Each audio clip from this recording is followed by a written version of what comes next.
Maisha ya mtu ni upepo, utawala wa mtu ni dunia. Saa somo letu linasema hivi: makao ya mchungaji ni katikati ya watu, makao ya nabii wa Bwana ni porini. Makao ya mchungaji ni katikati ya watu, makao ya nabii porini na wanyama. Sasa tutasoma Mathayo sura ya pili na mstari wa 1 mpaka 10. Yesu akazalikwa katikati ya watu. Wale wanyama wanahitaji jina watu. Sasa bakamtaja asema ni anaitwa sasa ni mchungaji mkuu.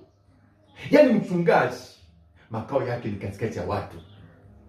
Tutasoma Wafalme wa Pili sura ya 1 mstari wa 5. Eliya makao yake ilikuwa ni porini.